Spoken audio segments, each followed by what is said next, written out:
The CEO's husband suddenly took an unusual interest in me, bringing me an elaborate breakfast, but since I was suffering from terrible morning sickness, I gave it to his personal secretary. An hour later, a blood-curdling scream tore through the office. I ran to see what was happening and froze in my tracks. That morning, I had arrived at the office early as usual. The morning sunlight filtered through the floor-to-ceiling windows, illuminating the thick binders of reports on my mahogany desk. I had barely sat down with the intention of reviewing some balance sheets when the door to my office swung open. Marcus walked in, carrying a pale blue thermal food container, a high-end model I had never seen in our kitchen. Most surprising of all was the radiant smile he wore, a warm and strangely familiar smile I hadn't seen in a long time. He placed the thermal container on my desk with a gentle thud. "Good morning, baby. Happy 3rd anniversary. I wanted to do something special for you." I looked at him stunned and then lowered my gaze to the container. Marcus, the man who was always busy with endless meetings and constant business trips, had cooked breakfast for his wife himself today. He unscrewed the lid of the container while explaining tenderly, "Lately, I've noticed you looking pale, and I know work is stressing you out. I got up way before dawn this morning to slow cook some chitterlings for you, your favorite soul food, to help you get your strength back. Eat them while they're hot." A dense steam rose, impregnating the air with that unmistakable, pungent aroma of chitlins, stewed with spices and peppers. If I had been the Isabella of 6 months ago, I probably would have been moved to tears by this unusual gesture of attention. But ironically, in that moment, that smell became my worst nightmare. I was secretly 3 months pregnant, and morning sickness was torturing me without mercy. Every time I smelled something strong or distinctively animal-like, my stomach twisted in spasms, and a wave of nausea rose up my throat. I held my breath, swallowed hard, and forced a smile. "Thank you, Marcus. That's so thoughtful. But I actually just had toast at the house." "I'm still stuffed." Marcus seemed surprised for an instant. The smile froze on his lips before he quickly recovered his usual composure. He pushed the container toward me, insisting with patience, "Toast? That's nothing. Eat a little of this for energy. I spent the whole morning cleaning and cooking these. Don't do me like that." His words sounded soft, but they carried an invisible pressure. I looked into his eyes, searching for a glimmer of sincerity, but I only found a calculating expectation. Just when I was debating how to refuse without offending him, a knock on the door saved me.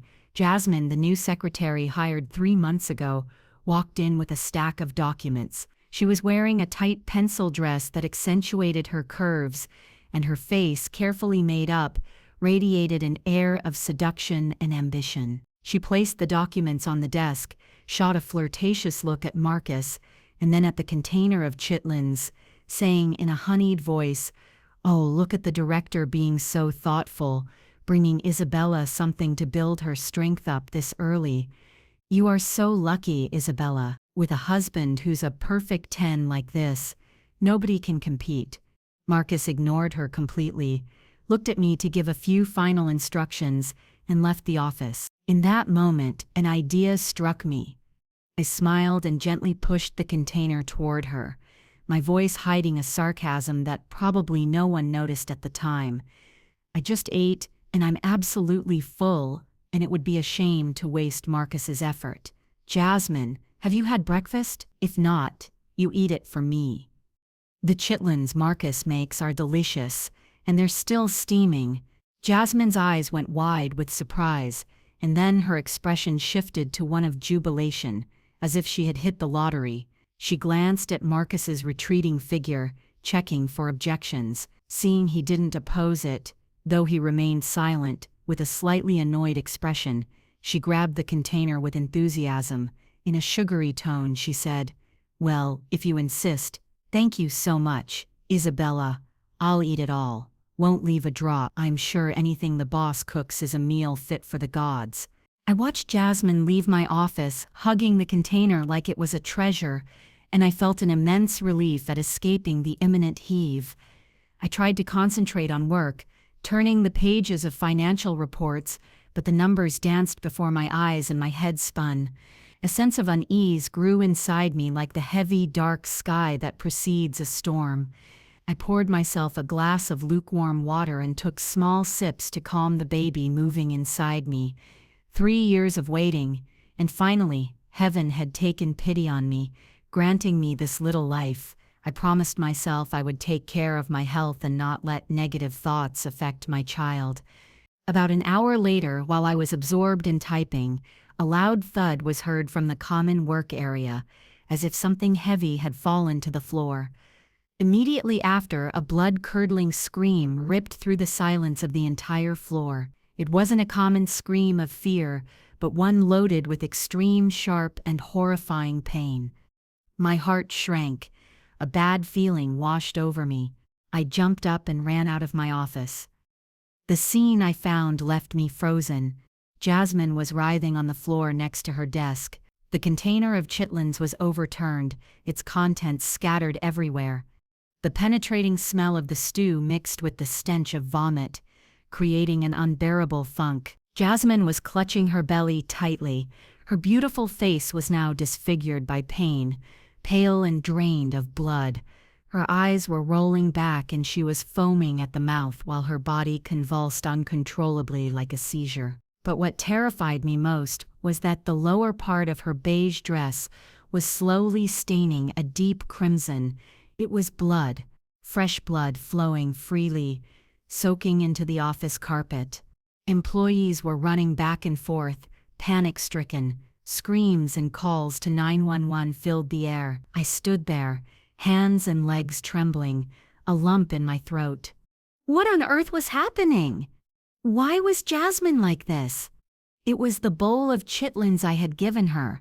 The thought crossed my mind like a lightning bolt, sending a chill down my spine. At that precise moment, the door to the CEO's office slammed open. Marcus ran out with a look of panic I had never seen on him. He didn't run to help his employee, nor did he ask what was wrong. He stopped dead a few feet away, eyes wide, fixed on the pool of blood on the floor. I clearly saw the expression on his face change from stupor to fear, and finally to a demented rage. He snapped his head up and his gaze, sharp as a dagger, locked onto me. It wasn't the look of a husband worried about his wife seeing such a horrible scene, nor was it that of a boss pitying his employee. It was the look of a killer. Realizing his prey had narrowly escaped, he strode toward me and grabbed my arm with a force that made me cry out in pain. He hissed through his teeth, voice trembling with contained fury. "What did you do? Why her?" That illogical and accusing question was like a bucket of ice water snapping me back to reality. Why was he asking what I had done? Why was he so disappointed that the one lying on the floor was Jasmine and not me? I looked deeply into Marcus's bloodshot eyes and felt a terrifying truth begin to reveal itself. I slapped his hand away, trying to maintain composure, and responded with an icy voice. "What did I do? I just gave her the bowl of food you cooked." "What are you thinking, Marcus? Were you expecting it to be me on the floor?" Marcus froze as if realizing he had said too much. He let go of my arm, took a step back, and wiped his hand over his face to hide his confusion and panic. The sound of ambulance sirens resonated from the street below, breaking the suffocating tension between us. The paramedics came up quickly, placed Jasmine on a stretcher, and whisked her away. Marcus ran after them, but before entering the elevator, he turned to look at me with eyes that still distilled hatred and threat. He ordered me, "You have to come to the hospital too. This happened because of the stew you gave her. Don't try to dodge your responsibility." I watched the elevator doors close and swallowed my tears. The husband I once loved and trusted blindly had revealed himself to be a complete stranger, a calculating and evil man. That bowl of chitlins, if it hadn't been for the nausea, and if I hadn't given it to Jasmine, the person now lying in a pool of blood would be me, and my little baby would have shared my tragic fate. A cruel truth was beginning to take shape. Marcus didn't want to take care of me. He wanted to kill our child, or maybe even me. I clenched my fists so hard my nails dug into my palms. I would go to the hospital, not out of fear of his threats, but to witness with my own eyes the true face of this man. Sitting in the cold plastic chair of the waiting room, I interlaced my hands tightly to stop the trembling coursing through my body. The fluorescent light overhead reflected on the tiled floor, creating a spooky sense of loneliness. Marcus, the man with whom I had shared my life for 3 years, paced back and forth in front of the ER doors like a caged beast. He ran his hands through his hair, bit his nails, and occasionally shot me sideways glances, a mix of suspicion and hate, but didn't dare approach. Seeing his impeccable suit now wrinkled, I felt a deep bitterness. What was this man worried about? The life of his little mistress, or the fear that some dark secret would come to light? Finally, the ER doors opened, breaking the stifling silence. A middle-aged doctor walked out and removed his mask, revealing a serious and tired face. Marcus lunged at him like an arrow, voice cracking with tension. "Doctor, how is she? Is it serious?" I stood up slowly and approached, trying to keep my breathing calm. The doctor looked at both of us, his gaze lingering on Marcus a moment longer than normal before reporting slowly, "The patient suffered acute poisoning. Luckily, she arrived in time and is out of danger. However, the cause of the severe hemorrhage was the ingestion of a large amount of misoprostol." The medical name made me frown. But for Marcus, it seemed to be a devastating blow. His face lost all color. His lips moved without emitting a sound. The doctor continued, explaining in a firmer tone. "It's a drug used to induce uterine contractions, either to facilitate labor or to induce an abortion.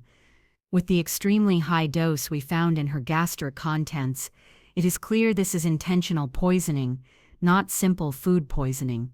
Following protocol, we have informed the police." Barely had he finished speaking when 2 uniformed officers appeared at the end of the hallway. They approached seriously and asked us to cooperate with the investigation. At that moment, Marcus seemed to snap back to reality. He hurriedly wiped beads of sweat from his forehead, attempting to regain the composure of the CEO he usually portrayed. He turned and pointed a finger at me, voice trembling, but full of accusation. "Officers, you need to investigate this thoroughly. This morning I prepared a stew for my wife. She had the container in her office for a long time before giving it to Miss Jasmine. I suspect my wife, out of unfounded jealousy, put something in it." I looked at Marcus, feeling as if someone were squeezing my heart. He already had his alibi ready. If I had eaten the stew, I would have lost my child.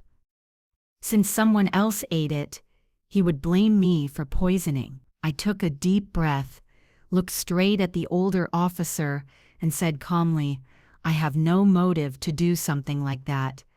You can check the hallway cameras, look for fingerprints on the medicine bottle if you find it, and most importantly, I would like to know why a stew my husband claims he prepared to take care of me contained an abortion drug, and why it affected his secretary so severely." The officer nodded, taking notes, and then asked the doctor a question that left us both breathless.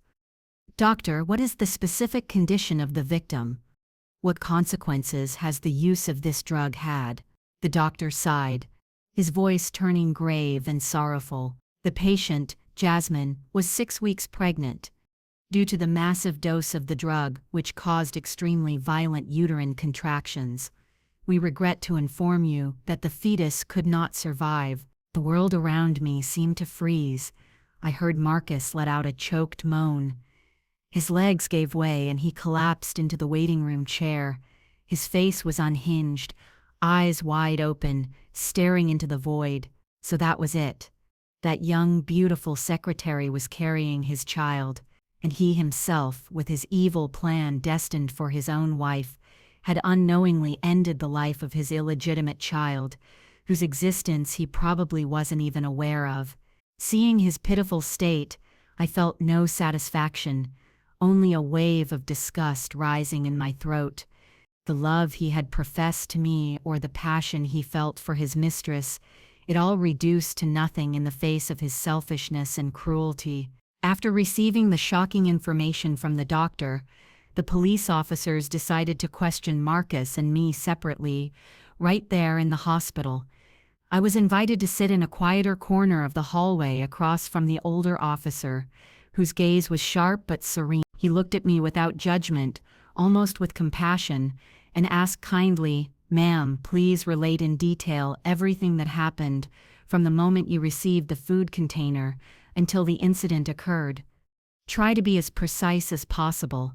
Don't leave anything out, no matter how small it seems."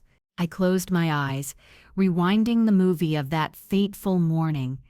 I told him how Marcus had appeared suddenly with excessive attention, something that had completely disappeared from our marriage in the last 6 months. I told him about the intense smell of the chitlins that triggered my nausea. I explained that I only opened the lid, looked, and closed it immediately. I emphasized every word from the moment he left the thermos on my desk until Miss Jasmine entered. I didn't move from my chair, nor did I open the container again. It was always in sight, and completely untouched. I gave it to Jasmine simply because I couldn't eat it, and she seemed enthusiastic about the idea. On the other side of the hallway, Marcus was being questioned by a younger officer. He insisted on the cleanliness of his cooking process. He claimed, "I went to the market myself, got in the kitchen and prepped that stew from the crack of dawn. I'm a very meticulous person. I never let the housekeeper touch my wife's food. As soon as I finished, I put it in the thermos and brought it directly to the office without it passing through anyone's hands." Marcus was convinced this statement would present him as an exemplary husband, while simultaneously pointing to me as the only suspect, the only person who had been in contact with the container in a closed room.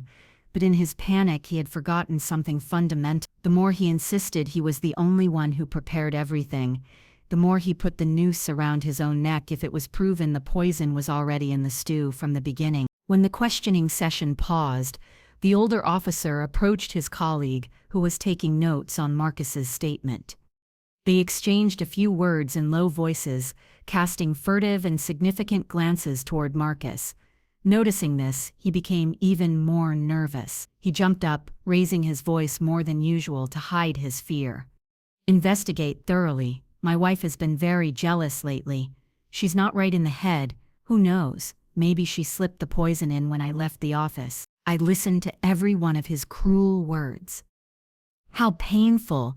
The man I once loved was now trying by all means to put me in prison to save himself. I stood up, walked over to them, looked Marcus directly in the face, and asked with surprising calm, "Marcus, if you think it was me, what would be my motive?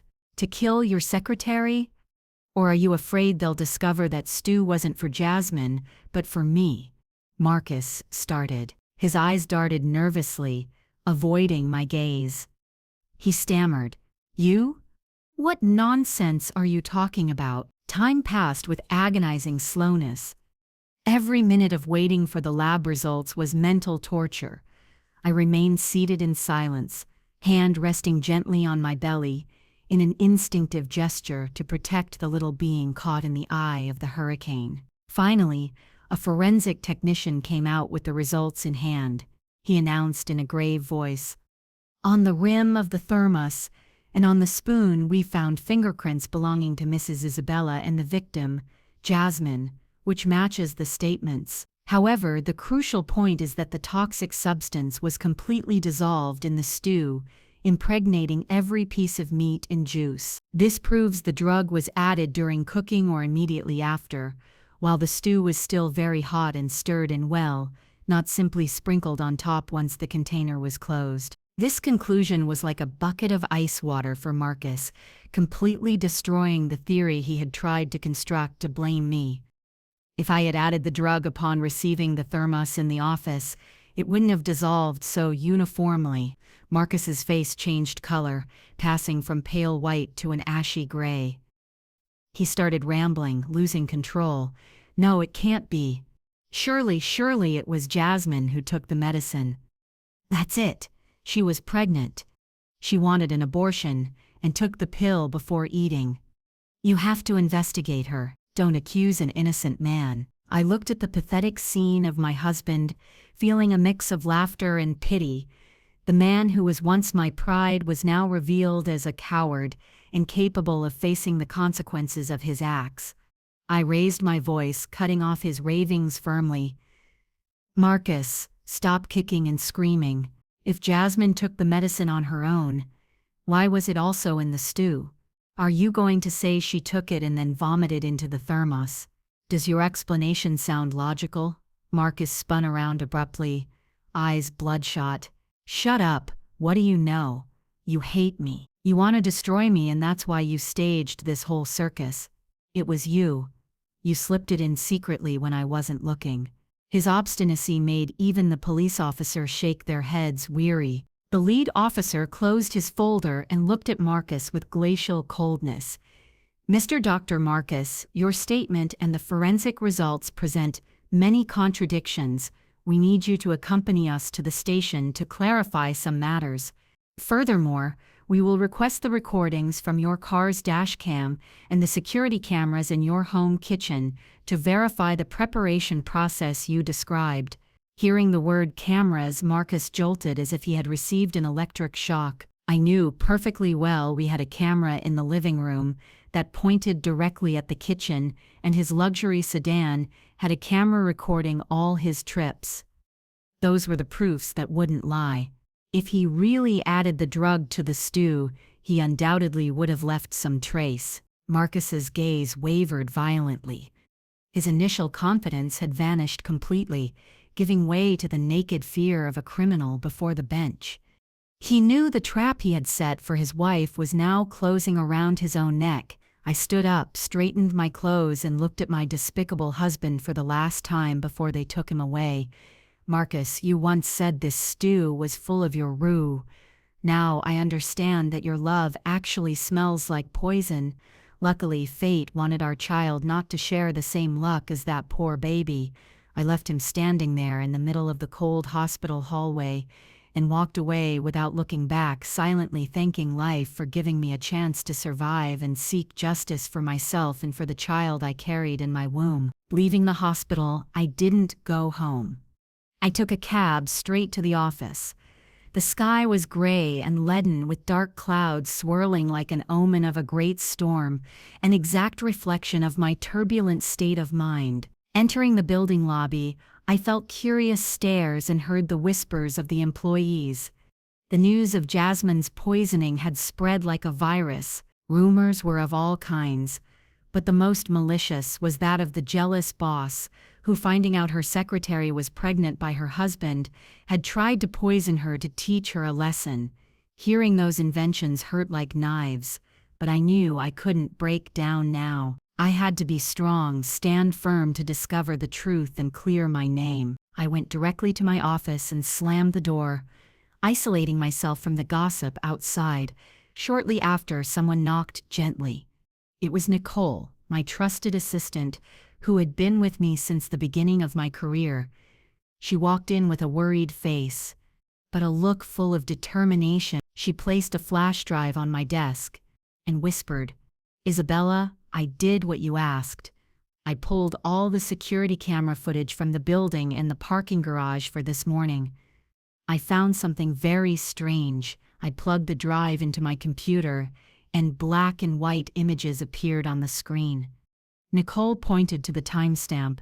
"Look, Mr. Marcus's car entered the garage at 7:15 a.m., but he didn't get out of the elevator to come to your office until normally it takes less than 5 minutes from the garage to here. Where was he during that hour? What did he do?" The question froze my blood. An hour missing, more than enough time to carry out any dark plan. I looked closely at the screen, searching for more clues. Nicole advanced the video to a recording from another camera in the basement emergency stairwell area. "And look at this. Pay close attention to this person." On the screen appeared the silhouette of a man in a white shirt and a mask walking in a hurry. He was carrying a fairly large black trash bag, and was heading stealthily from the elevator area toward the dumpster area behind the building, instead of using the floor's trash cans. "It's Tyrell," I exclaimed, instantly recognizing his slightly hunched walk and characteristic hairstyle. Tyrell was Marcus's personal assistant and distant cousin, a man who followed his orders like a faithful dog. Why did he have to go down to throw trash away secretly via the emergency stairs at that hour? And what did that black bag contain? Was it the medicine packaging, gloves, evidence of the crime Marcus wanted to make disappear after preparing his deadly stew during that lost hour? Nicole looked at me with a firm voice. "I suspect there's important evidence in that trash bag. I sent someone to check the dumpster area, but the garbage truck just passed half an hour ago. However, I know Tyrell is cautious, but also very cheap. He doesn't usually throw important things into common trash immediately. He often hides them to get rid of them later. I'll send someone to follow him closely." I nodded, squeezing Nicole's hand. "Thank you, Nicole. Right now, I can only trust you. Be careful. They're cornered and could become very dangerous." Nicole left, leaving me alone in the vastness of my office. I looked out the window. Rain was starting to fall hard, hitting the glass. Marcus's web of lies and his accomplices were starting to show mortal cracks. That lost hour, and Tyrell's suspicious action were the key to turning the tables. The rain outside showed no signs of letting up. Heavy drops pounded the glass, creating long trails of water like indelible scars. Sitting in my office, the light from the computer monitor illuminated my tired face, but my eyes burned with determination. Nicole, my smart and efficient assistant, had just placed a thin dossier in front of me, though its weight was immense. She spoke in a low voice with a tone of indignation on my behalf. "Isabella, look at this." I asked a contact in the building administration to check it out. "The luxury apartment where Jasmine lives isn't rented by her. It's in the name of a commercial services company." I picked up the paper. The name D&D Management LLC jumped out at me. It sounded pompous, but I knew it was just an empty shell. The legal representative of that company was precisely Tyrell, Marcus's assistant and distant cousin. Nicole continued her analysis, pointing to the attached bank statements. "The monthly rent is $2,500 plus high HOA fees, all transferred punctually from the account of D&D Management, but the funds arriving in that company come from a slush fund Mr. Marcus created under the concept of representation expenses." I smiled bitterly, a smile that reached my soul. $2,500 a month for rent, not counting living expenses and shopping. Meanwhile, the dress I was wearing was 3 years old and worn. The purse I used was a modest brand worth barely $50. Marcus always complained about the company's difficulties, asking us to tighten our belts to secure our future. Turns out the future he was worried about wasn't our families, but the luxurious love nest of his little mistress. I turned to the next page and found a photograph taken secretly of Jasmine entering an elegant private clinic. The photo was from 2 weeks ago. Nicole explained she went for an OB/GYN checkup. That meant Jasmine knew perfectly well she was carrying Marcus's child. She wasn't as innocent as she appeared. She was using that pregnancy as a strategic card to force Marcus to make a decision. I looked at Jasmine's young, smooth face in the photo and felt a chill. Behind that naive appearance hid a calculated veteran. She wanted to become the lady of the house in one fell swoop, destroy my happiness to build her own castle, but she didn't count on the man she had chosen as her pillar, being a cold-blooded being willing to cruelly dispose of his own son to protect his interests. The phone on the table vibrated suddenly, breaking the silence. The screen showed "My Love," a name I hadn't changed yet, and which now sounded terribly ironic. I took a deep breath. I put my hand to my chest to calm my racing heart and answered. On the other end sounded Marcus's deep, familiar voice, but now I only heard a falseness that turned my stomach. "Baby, where are you?" "I just got out of the precinct. I'm exhausted. They asked me 1,000 things. My head hurts." I contained the rage and faked a trembling, worried voice. I'm at the office. I'm so scared, Marcus. Everyone is whispering. I don't dare go home. Are you okay? Did the police give you trouble? Marcus sighed theatrically on the other end, playing the role of the aggrieved husband. What are they going to do to me? He who has nothing to hide fears nothing. I'm just worried about you. I don't want you thinking crazy things and having it affect your health. Stay calm there, or go to your mother's house to rest. Don't listen to the rumors. I'll fix everything. Hearing those empty words of concern, I wanted to scream in his face that I knew everything. But reason stopped me. I needed him to be confident, to think I was still the naive little lamb so he would make more mistakes. I responded softly, Of course. I trust you. Get some rest. I'll come back a little later tonight. I have to finish a couple of pending things. I hung up and looked at the curtain of rain behind the window. Marcus, you think you control the game? You're wrong. Night fell, and the city lit up with a vibrant glow, but that shine couldn't hide the dark corners of the human heart. I received a message from the private driver I had sent secretly, informing me that Jasmine's mother, Mama Rosa, had already arrived at the bus station. She had taken the first Greyhound from her small town in rural Alabama as soon as she heard her daughter had suffered an accident. I instructed the driver to take her to a modest but clean hotel near the hospital, and I emphasized not to take her to see her daughter yet, as visiting hours were over. It was better for her to rest after the long trip. I arrived at the hotel past 9:10 p.m. As soon as I entered the lobby, I recognized Mama Rosa. She was sitting huddled on a sofa, a petite and thin figure in a simple brown dress. She wore worn-out sneakers, and next to her were two large cloth bags filled to the brim. Surely they were fresh produce, collard greens, maybe sweet potatoes, humble gifts a poor mother had brought with effort for her daughter. The image moved me, reminding me of my own grandmother down south, just as hard-working, sacrificing everything for her kin. Seeing me approach, Mama Rosa stood up nervously, clasping her hands, cracked and weathered by work. I smiled, took her hand, and said kindly, You're Jasmine's mother, right?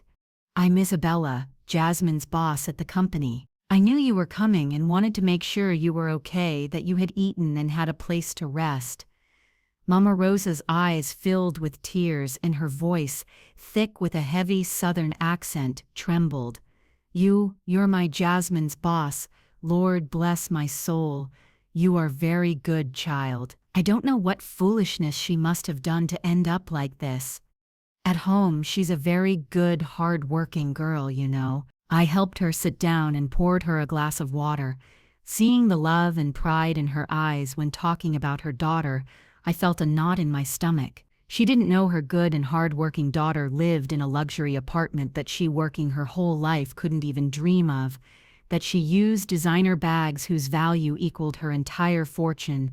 I asked gently, Does Miss Jasmine call you off? Does she tell you things about her life or work? Mama Rosa responded with sincerity, Of course she does. Calls me all the time. Says they treat her real good at the company, that the pay is good, and she lives in a free company dormitory that's real nice. Every month, she sends me $100 for my medicine and tells me not to worry, that she wants for nothing. Hearing this, I couldn't help but sigh. $100 for her mother, but willing to spend thousands on a whim to please her lover. How fragile and false was that filial devotion. I decided Mama Rosa had to see the truth, even though I knew it would be cruel for her. I feigned surprise. Oh, she told you she lived in a dormitory. I thought Jasmine had rented a luxury apartment in Buckhead. That's a very expensive area. Rent for 1 month there equals a year of a worker's salary, and I see her often with designer things. The other day she was carrying a purse that I heard costs almost $2,000. Mama Rosa froze. Her cloudy eyes opened wide, full of confusion. What are you saying? $2,000 for a purse? That can't be. My girl is very thrifty. She hates throwing away even a torn shirt, and she told me she lived in the company dorm. I patted the back of her hand gently and lowered my voice in a tone full of insinuation. Surely Jasmine didn't want to worry you, and that's why she didn't tell you the truth, but you rest easy. Tomorrow I'll take you to the hospital and you can talk to her to clear everything up. I just worry that being so young and pretty in a city full of temptations, someone might take advantage of her and ruin her life. My words planted a seed of doubt in that mother's heart. Mama Rosa sat absorbed, staring into the void while her trembling hands played with the hem of her dress. She was starting to realize her little girl had become a stranger, hiding terrible secrets. I left the hotel with a heavy heart. I didn't want to hurt her, but she was the most important witness, the only person who could wake up Jasmine's conscience, and at the same time, the leverage I needed to unmask Marcus. In this war, everyone would get hurt, even the most innocent. The next morning, just as I was leaving the garage to go to the office, a figure blocked my path. I slammed on the brakes with my heart in my throat. Looking closely, I saw it was Terrell. He was there, looking furtive, glancing around as if fearing someone would see him. He tapped gently on my car window, signaling me to talk to him. I rolled down the window just enough to hear him, keeping a safe distance. "Miss Isabella, can I have a minute? I have something very important. Mr. Marcus asked me to hand deliver to you." His voice was a trembling whisper. I smiled with disdain and unlocked the door, just enough for him to slip into the passenger seat. In the confined space of the car, I perceived a sour smell of sweat and stale tobacco emanating from him. He was clearly very nervous. He pulled a thin file from his jacket, left it on my lap, and withdrew his hand as if burned. "What is this?" I asked with a cold voice without even looking at him. It's an old medical record of Miss Jasmine that Miss Marcus found this morning," Terrell stammered, sweat beading on his forehead. "Inside here, right here, is a receipt for the purchase of a medication and a report. She bought it yesterday at a shady pharmacy. The boss says, 'Take this and give it discreetly to the police,' saying you found it by chance in a drawer of Jasmine's desk. That way, Mr. Marcus will be free of suspicion and you won't be implicated either." I took the file and opened it slowly. Inside was a superficial medical report and a crumpled receipt. I held the receipt up to the light. The handwriting was a scribble specifying the name of the drug, misoprostol. The purchase date was from the previous afternoon, but the most ridiculous thing was that the ink on the receipt was fresh and the paper pristine without a single wrinkle. It was evident this was a fake invoice made in a hurry the night before. Burning the evidence in my hands, I murmured before turning and fixing him with a stare so sharp he shrank back. "You and Marcus think I'm stupid. The ink on this receipt hasn't even dried. You're asking me to give this to the police? That's like asking me to confess I falsified evidence. Or maybe what y'all want is to blame Jasmine for buying the drug and committing suicide out of depression. So Marcus walks clean and I take the blame for knowing and not stopping it." Terrell paled. His lips trembled uncontrollably. "No, it's not that, man. The boss said if you just handed it over, everything would be solved. You're his wife, you have to help him. If something happens to him, the company will sink and you'll lose everything." He was trying to play the card of fear regarding losing my assets and status, but he was wrong. This wealth was the blood, sweat, and tears of my parents. I preferred to destroy it and start from scratch than leave it in the hands of a murderer. I threw the file back at him with a firm voice. "Take this trash and get out of my car right now and tell Marcus if he wants to stage a play, hire more professional actors. And you, Terrell, you're being an accomplice to a murderer. You better worry about your own skin, lest you regret it when you're already in jail." Terrell gathered the file in a hurry, opened the door, and ran out like a soul chased by the devil. Watching his pathetic figure disappear behind a concrete pillar, I knew Marcus was desperate. He was drowning in the mud he himself had created, and the more he struggled, the tighter the noose got. This clumsy farce not only wouldn't save him, but was also further proof of the cruelty and baseness of a despicable husband and boss. Back in my office, I called Nicole immediately. The atmosphere in the office had become as tense as a command post in the middle of battle. Nicole placed her laptop on the desk, face lit up with the excitement of someone who just found treasure. "Isabella, just as you suspected, I reviewed all of Marcus and Tyrell's call logs from the last week. There's an unknown number that appears with alarming frequency, especially the night before the incident. I investigated and found out who it belongs to. You're not going to believe it. It's Diana." "Diana?" I searched the name in my memory. Nicole added quickly, "Diana was Marcus's classmate in college. Now she's a pharmacist and works as a rep for a big lab.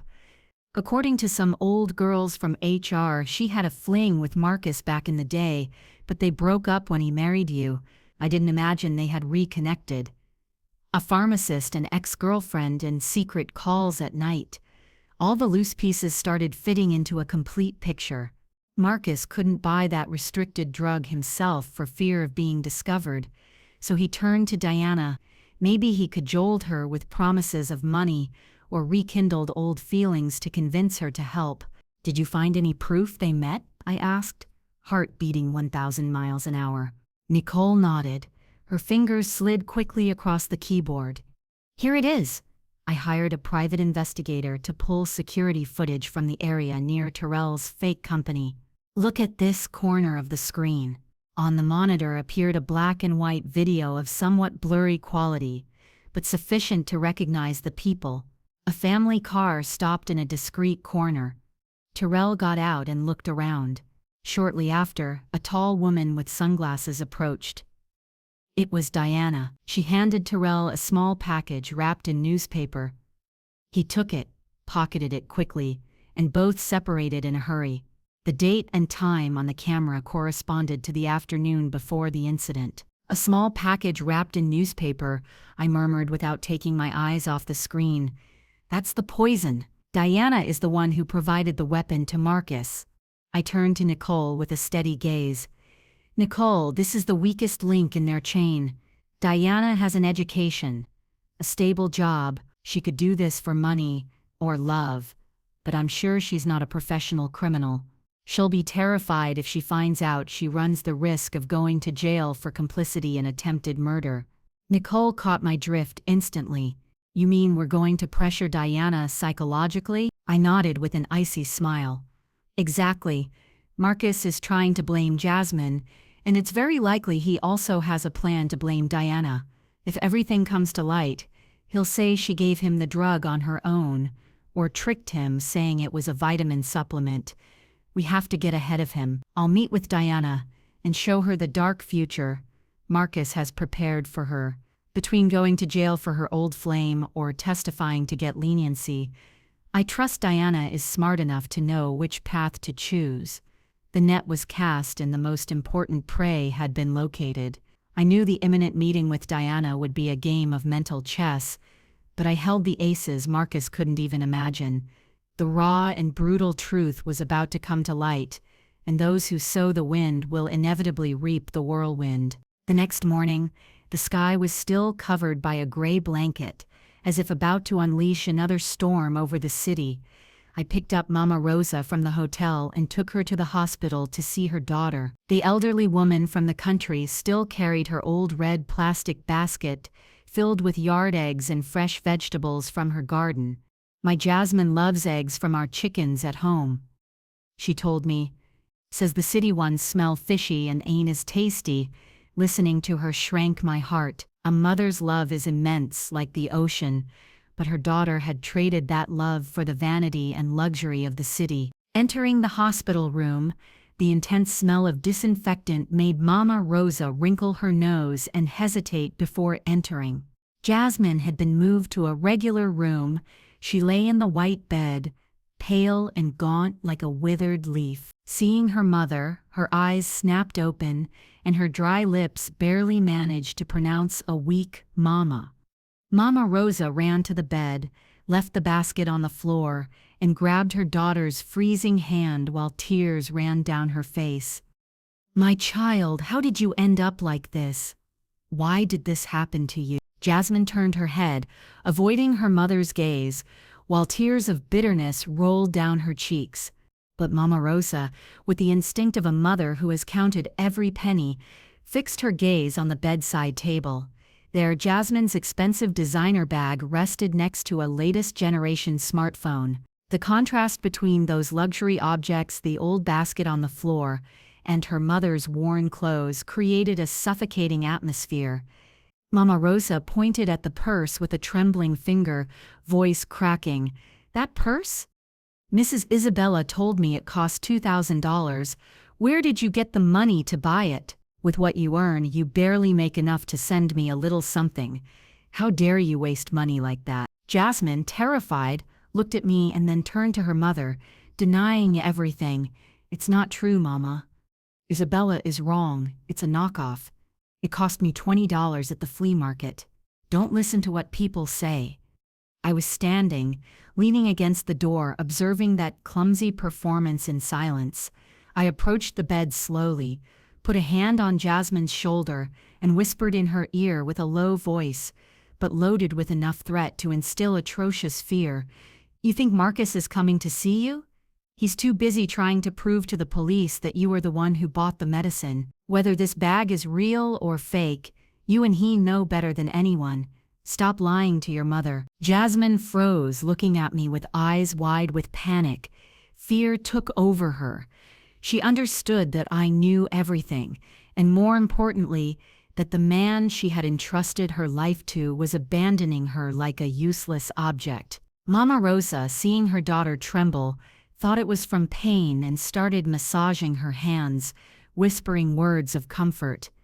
Seeing the scene, I felt no satisfaction, only deep sadness. The raw truth would have to come out sooner or later, and the person who would suffer most wouldn't be the guilty one, but the innocent mother who loved her daughter with all her heart. I sat in a chair apart, pretending to look at my phone to give them space, but in reality, observing every change in Jasmine's mood. Before sitting, I deliberately left the file Tyrell had given me that morning on the bedside table next to Jasmine's purse. I left it slightly open so a corner of the fake receipt for the misoprostol purchase was visible. I knew Jasmine's curiosity, and above all, I knew that in her state of anxiety, any clue related to Marcus would be a burning nail to hold on to. And so it was.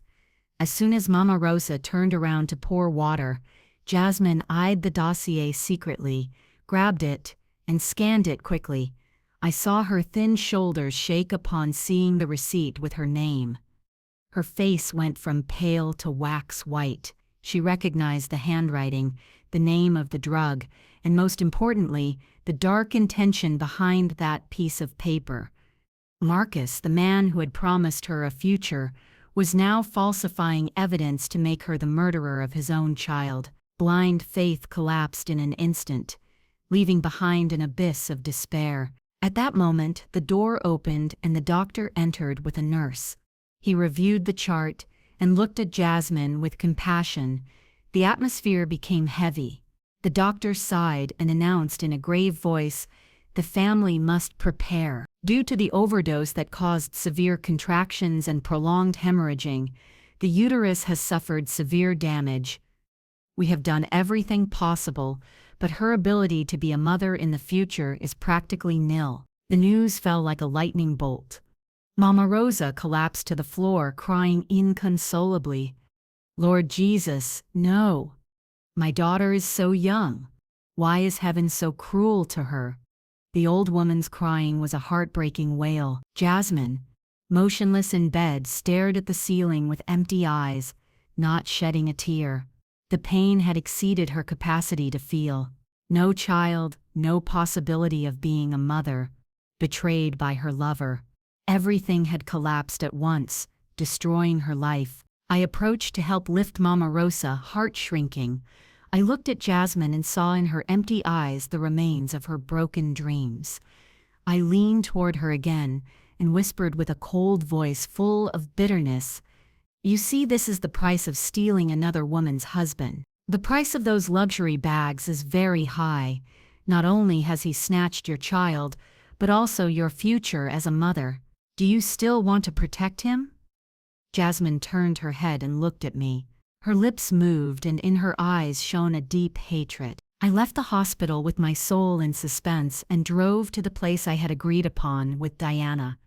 It was a discreet coffee shop in an alley, elegantly decorated and most importantly equipped with a security camera system that recorded every corner clearly. I chose a table and a corner from where I could see the entrance without losing privacy.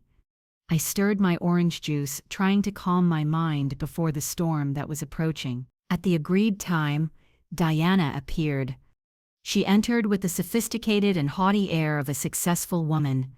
She wore a wine-colored silk dress that accentuated her skin and figure, a designer bag, and sunglasses covering half her face. She inspected the place and stopped upon seeing me. A half-smile of contempt was drawn on her lips. She approached, sat in front of me with arrogance and took off her glasses, revealing eyes sharp and made up with care. "Hello, Isabella," she said with a sweet but sharp voice. I didn't expect the model wife to summon her husband's ex to a place like this. "What are you looking for me for?" "Need advice on how to keep a man. Although it's curious, how do you keep him so bored that he has to come vent to me?" Her words were a deliberate provocation, an attempt to hurt me to see my reaction. In another time, perhaps I would have been enraged or burst into tears, but the Isabella of today had suffered too much to let cheap jabs affect her.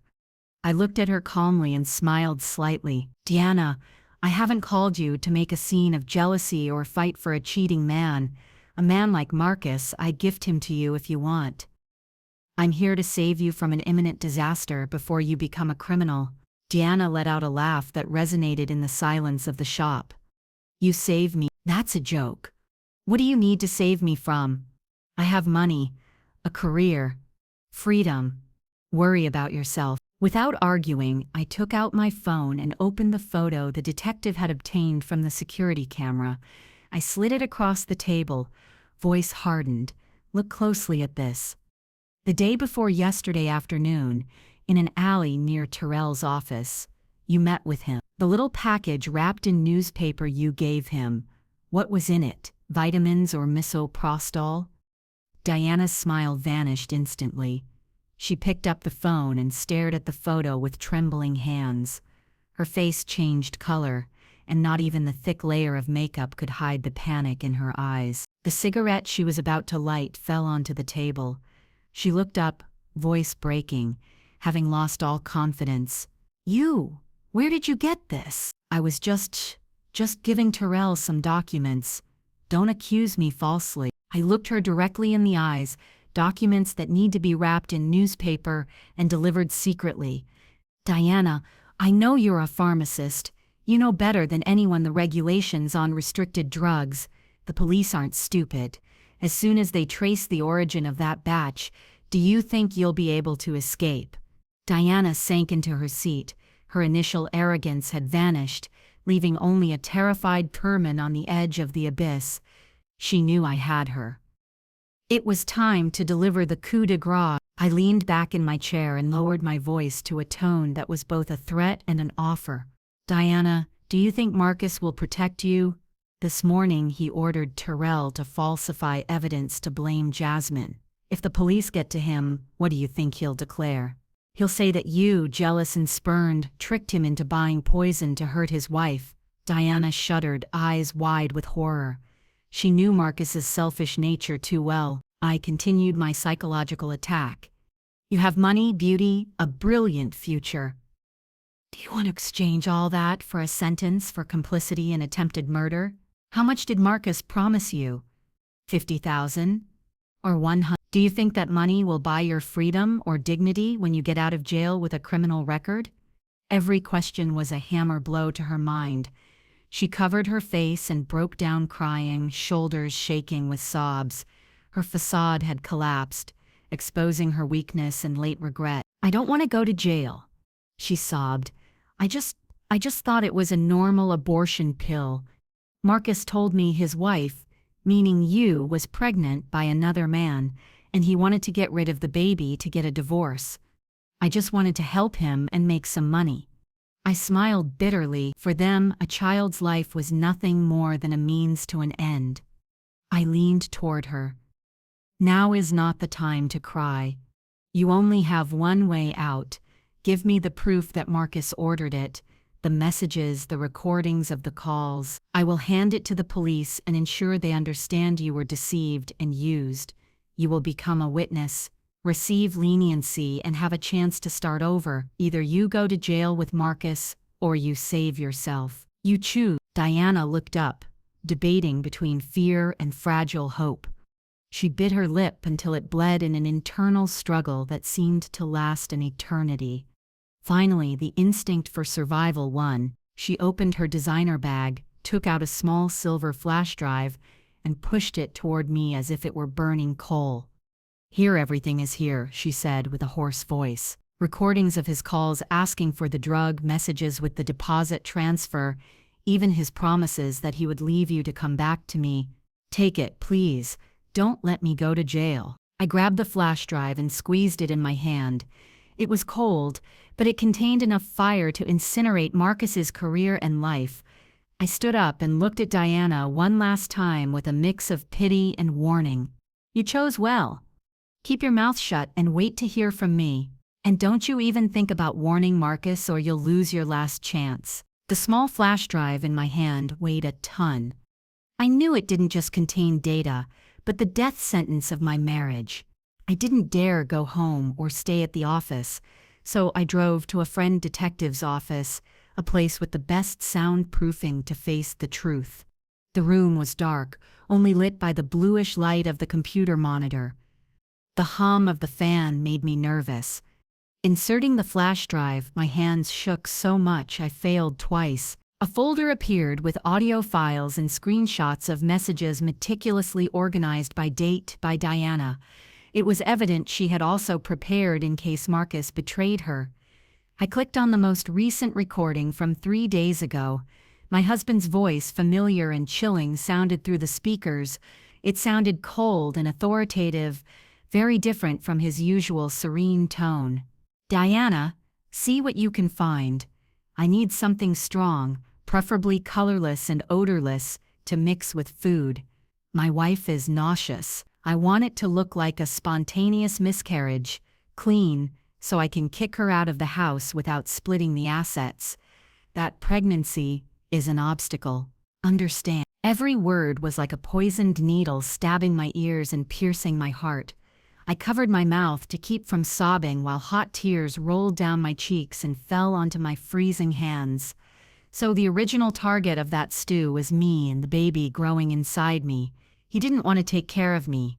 He wanted to kill his own child just to protect the wealth he craved to hoard. That Jasmine ate it was an accident, an irony of fate that saved my life and my baby's. Then I listened to the recording of the call between Marcus and Diana. After Jasmine was hospitalized, Marcus's voice was full of panic and cruelty. Shut your mouth and don't say stupid things. Blame it all on Jasmine. Say she bought the medicine herself. I'll handle the police. If you think about saying anything about me, you'll regret it. Remember, if I go down, you won't live peacefully, either. The blatant threat and lack of responsibility produced deep disgust in me. The man I loved, with whom I shared my life for 3 years, was a demon disguised as a human, willing to sacrifice his mistress and an old friend to save his position and fake honor. I copied all data to 3 different devices. I sent a copy to a secret email, another to my lawyer, and kept the original in my purse. I stared at the dark computer screen, put my hand on my belly, and whispered to my baby, "Sweetheart, forgive me for choosing your father poorly, but don't worry, I won't let anyone hurt you ever again. Tomorrow, I will make the guilty pay for every one of our tears." My pain transformed into a cold, hard hatred. I knew there was no turning back, and I didn't want there to be. At the company, Tension was palpable in the air. Employees walked on tiptoes, whispering about the scandal. Sitting in my office, my eyes were fixed on the computer screen, showing images from a hidden security camera Nicole had installed in the accounting department. Terrell was there, pacing like a caged animal, shirt soaked in sweat. He was trying to access the accounting system to erase the traces of money transfers. He knew the financial crimes unit could arrive at any moment, and those transfers to Diana's account and his shell company would be irrefutable proof. However, Terrell didn't know that Nicole and my team of trusted IT guys had taken control of the system the night before. Every attempt to delete data was blocked and the system saved a backup and sent me an alert. I saw the desperation on Terrell's face when the screen showed "access denied" in red letters. He punched the keyboard, pulled his hair, and called someone on the phone. I put on my headphones. I activated the hidden microphone I had installed under Marcus's desk months ago when I started suspecting his fidelity. Terrell's voice sounded trembling and scared. "Marcus, I'm lost. The system won't let me delete the data. Looks like someone locked my admin access. What do I do? If the police check the books, I'm finished." On the other end, Marcus's voice roared like a wounded beast. "Useless. I told you to do it carefully. Now listen to me. Find a way to blame Jasmine. Falsify evidence.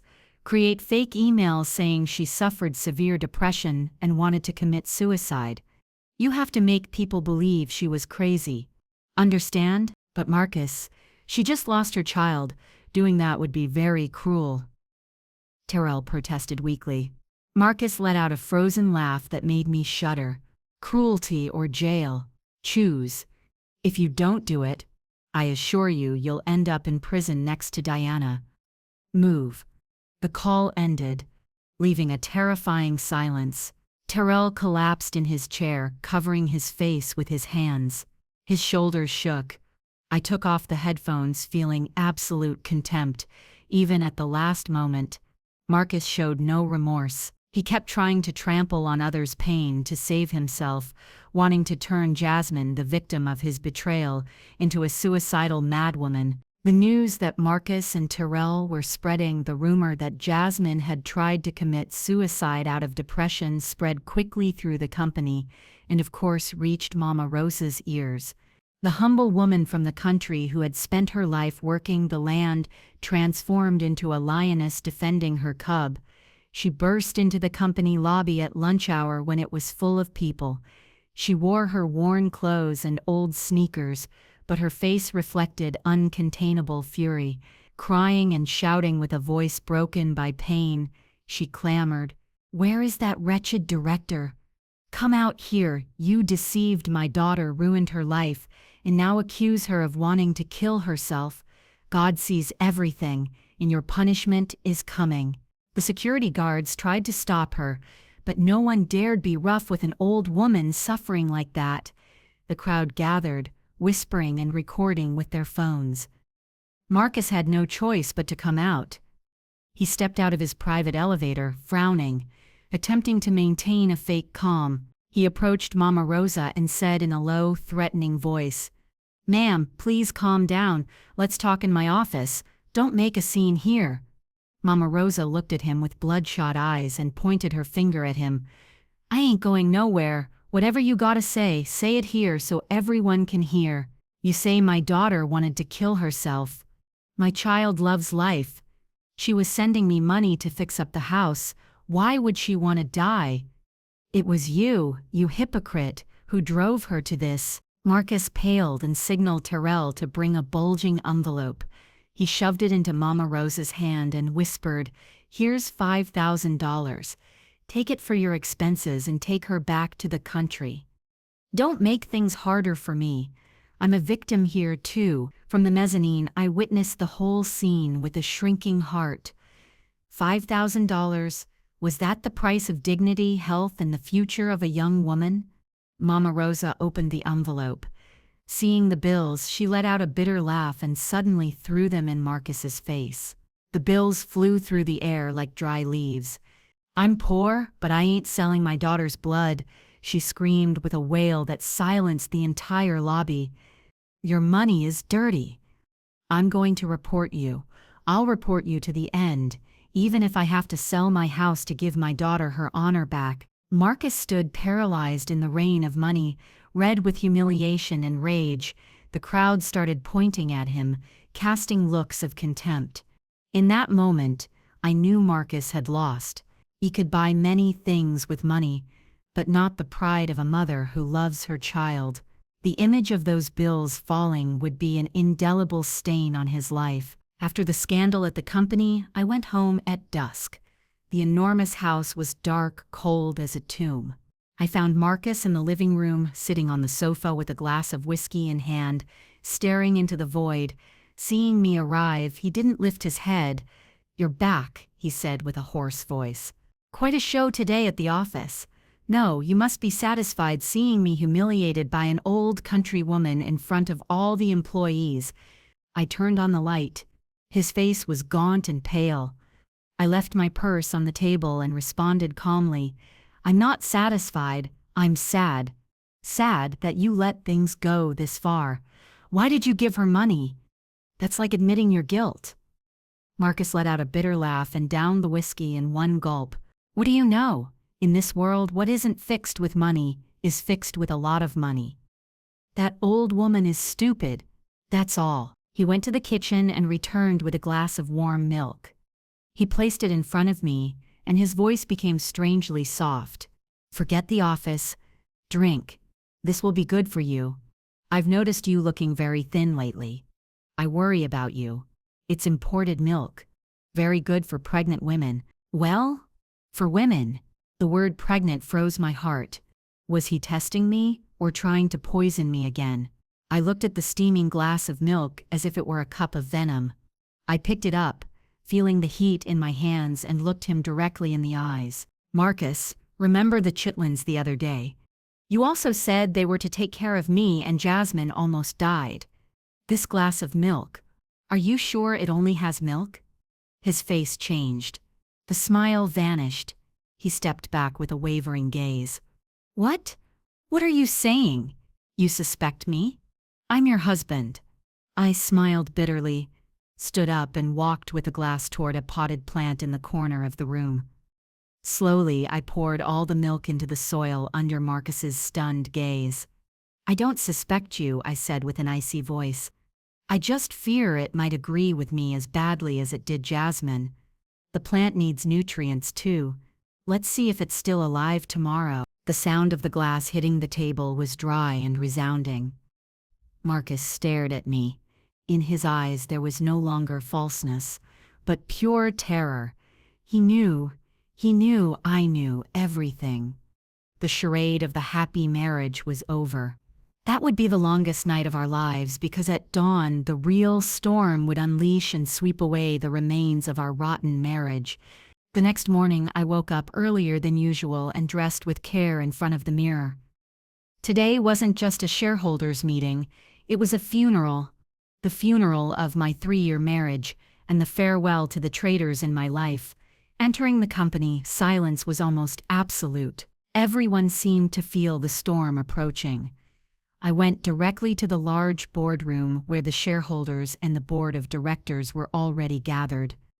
Marcus presided over the table. His gray suit seemed too big for him, and dark circles betrayed his anxiety, though he tried to hide it by tapping a pen rhythmically on the table. Seeing me enter, his gaze flashed with suspicion, but he quickly looked away.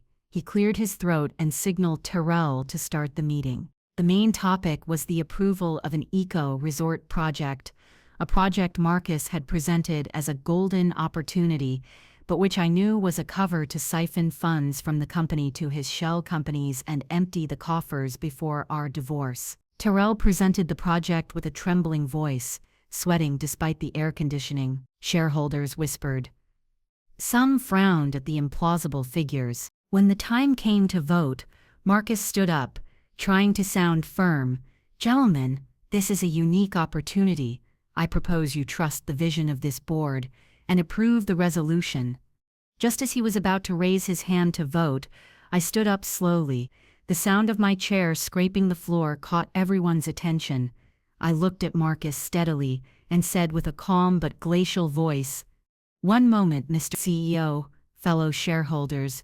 Before talking about how to spend the company's money, I think we should talk about the moral integrity and legal capacity of the person managing it." Marcus slammed the table.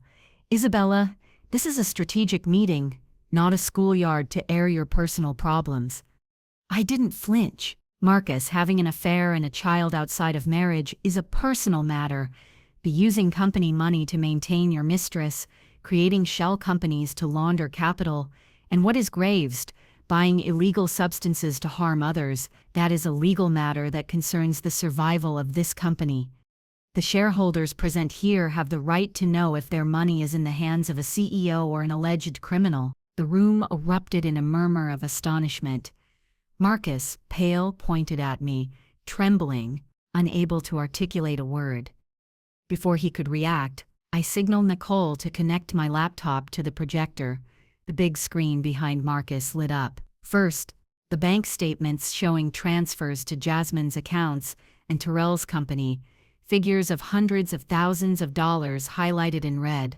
Then the screenshots of messages between Marcus and Terrell. The shareholders, even those who supported him before, shook their heads with looks of disappointment and anger. "This is just preliminary proof of embezzlement," I said, "and the most terrible part is yet to come." I clicked on the audio file Diana had given me. The room fell into sepulchral silence. Marcus's unmistakable voice resonated cruel and cold. "I want it to look like a spontaneous miscarriage, clean. That pregnancy is an obstacle. Get me something strong." Every word was like an echo from hell. Some female shareholders covered their mouths.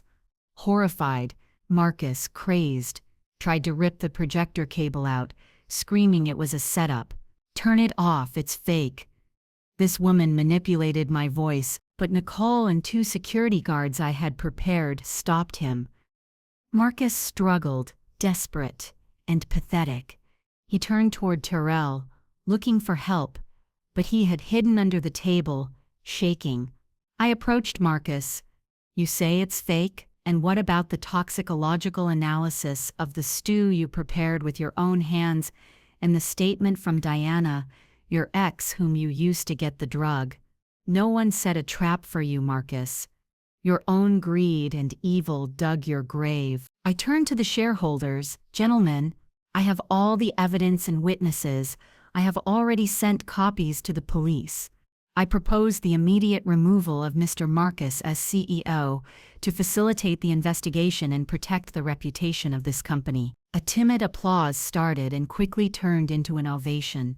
Marcus slid down the wall to the floor, defeated.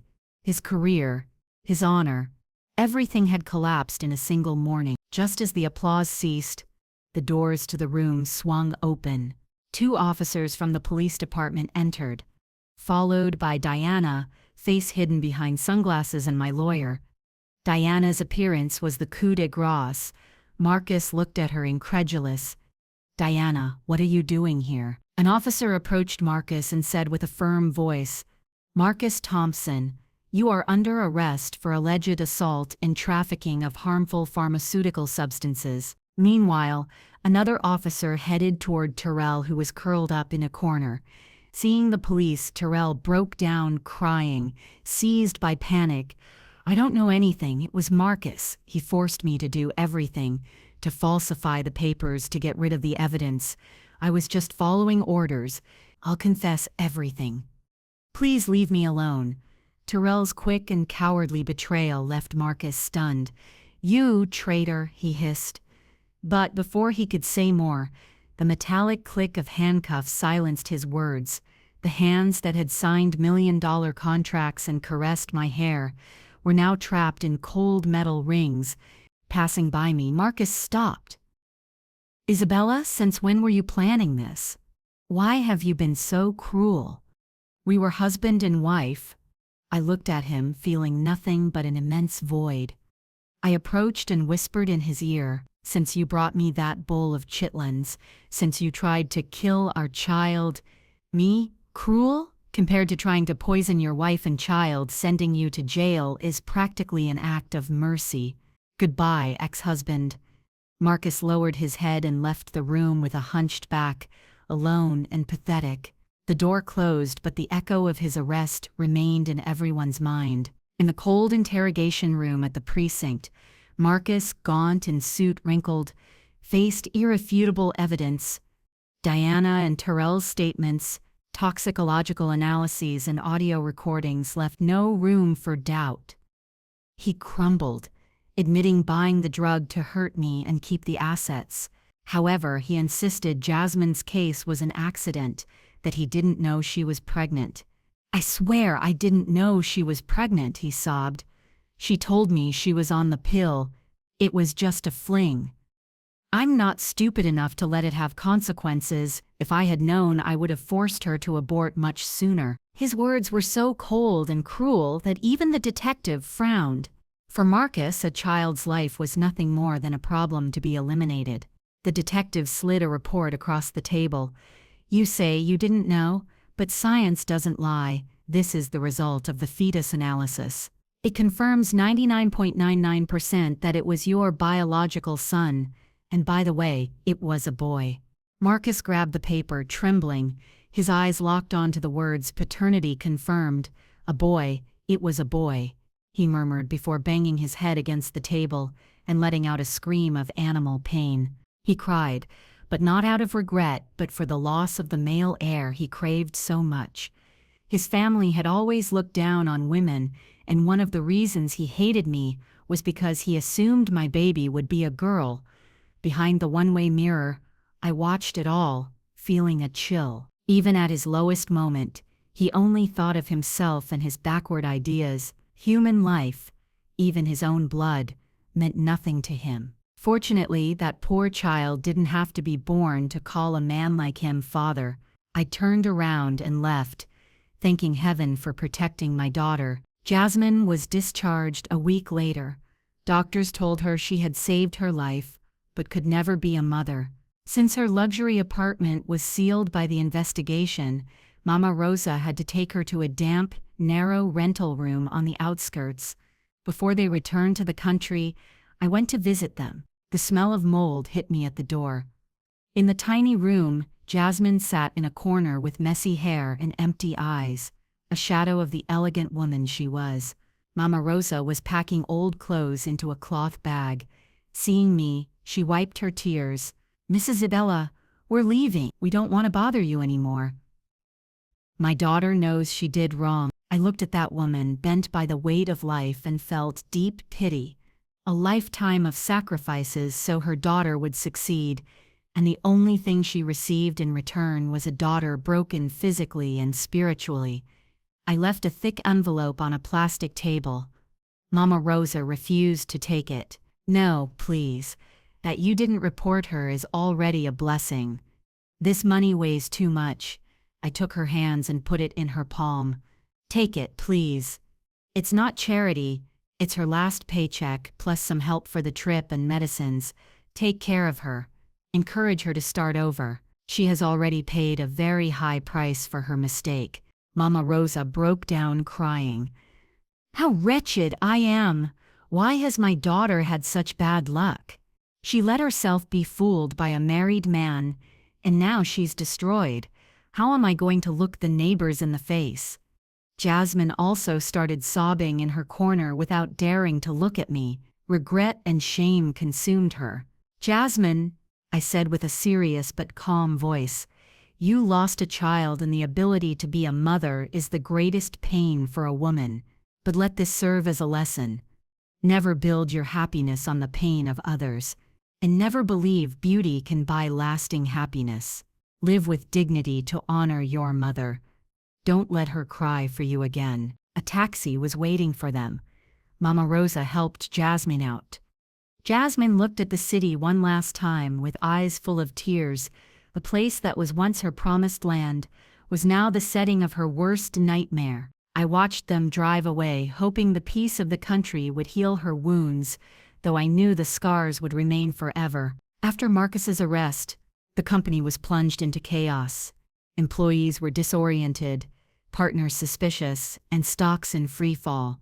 As the majority shareholder and holder of key evidence, the board elected me interim CEO. My first measure was to fire Marcus and Terrell's entire trusted team.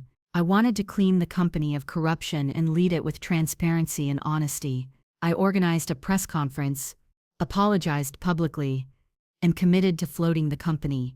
My sincerity and determination managed to restore part of the market's confidence. Seeing the financial charts starting to recover, I sighed relieved and whispered to my baby, "We did it, sweetheart. Your grandfather's legacy is safe." But the calm didn't last long.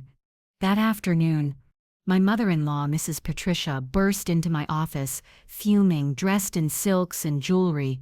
Her face was red with anger. "Viper, evil woman, you put my son in jail to keep everything. My son is a good man. He is incapable of killing anyone. You set a trap for him."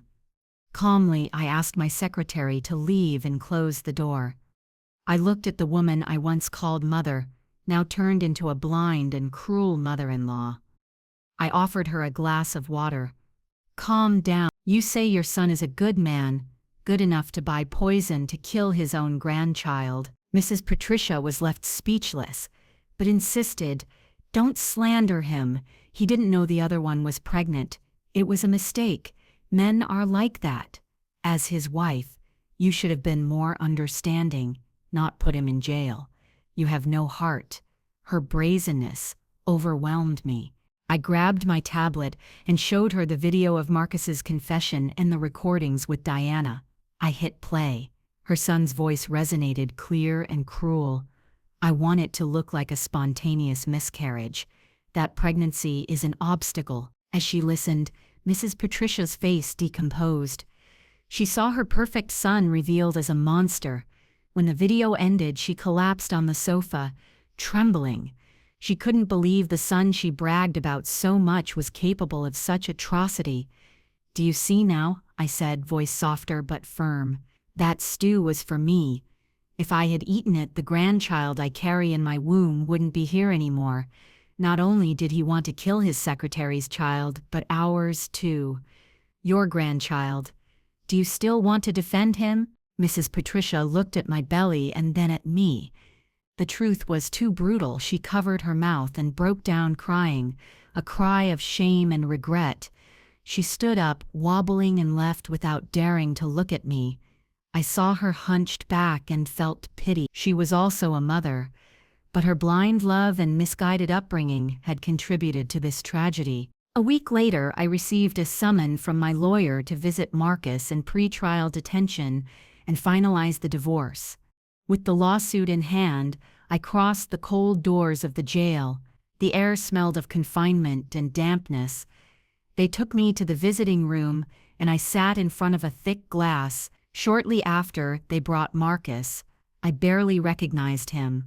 In just a few weeks, he had aged 10 years, shaved head, sunken face, unkempt beard. His eyes, once bright, were now dull and full of fear.